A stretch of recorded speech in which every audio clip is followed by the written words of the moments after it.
Hello, നമുക്ക് taste ആയിട്ടൊരു vegetable kurma ഉണ്ടാക്കിയാലോ. അപ്പോൾ കുറച്ച് ഗ്രീൻ പീസ് എടുത്തിട്ടുണ്ട്, പൊട്ടാറ്റോ, ക്യാരറ്റ് കേട്ടോ. കുറച്ച് മഞ്ഞൾപ്പൊടി കൂടി ചേർത്തിട്ട് കുക്കറിൽ ഒരു 3 വിസിലോളം വയ്ക്കുക. അതേ സമയത്ത് ഒരു പാൻ വെച്ച് കൊടുക്കുക, അതിൽ എണ്ണ വെച്ചിട്ട് കടുക് ഇട്ട് കൊടുക്കുക കേട്ടോ. കടുക് പൊട്ടി വരുമ്പോൾ കുറച്ച് വല്ലുള്ളി, പച്ചമുളക്, കറിവേപ്പിലയിട്ട് നല്ലോണം നൽകി കൊടുക്കുക. കുറച്ച് തേങ്ങ, അണ്ടിപ്പരിപ്പ്, പെരുംജീരകം, പട്ട നല്ലോണം പേസ്റ്റ് പോലെ അരച്ച് മാറ്റി വയ്ക്കുക കേട്ടോ. ഉള്ളിയൊക്കെ വതങ്ങി വരുന്ന സമയത്ത് നമ്മുടെ ക്യാരറ്റ്, ഉരുളക്കിഴങ്ങൊക്കെ ആഡ് ചെയ്ത് കൊടുക്കുക. നല്ലോണം തിളച്ച് വരുമ്പോൾ നമ്മുടെ അരപ്പ് കൂടി ചേർത്ത് കൊടുക്കുക കേട്ടോ. എന്നിട്ട് കുറച്ച് ഉപ്പൊക്കെ ചേർത്ത് കൊടുക്കുക. എന്നിട്ട് നല്ലോണം തിളച്ച് കുറുകി വരുമ്പോൾ കുറച്ച് കുരുമുളക് പൊടിയും അതുപോലെ കുറച്ച് ഗരം മസാല ആഡ് ചെയ്ത് കൊടുക്കുക. ലാസ്റ്റായിട്ട് കുറച്ച് മല്ലിയിലയും കൂടി തൂക്കി കൊടുക്കുക കേട്ടോ. സിമ്പിളാണ്, കുക്കിങ് അടിപൊളി ടേസ്റ്റുമാണ് കേട്ടോ. അപ്പോൾ ആപ്പത്തിനാണെങ്കിലും ചപ്പാത്തി, പൂരി എല്ലാത്തിനും നല്ല ടേസ്റ്റാണ്. അപ്പോൾ നിങ്ങളിങ്ങനെ ചെയ്തിട്ടില്ല എങ്കിൽ മസ്റ്റ് ട്രൈ ചെയ്ത് നോക്കൂ കേട്ടോ.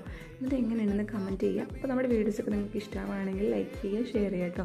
അതുപോലെ നമ്മുടെ വീഡിയോ ആദ്യം കാണുന്നവരാണെങ്കിൽ സബ്സ്ക്രൈബ് ചെയ്യാൻ മറക്കരുത് കേട്ടോ. താങ്ക്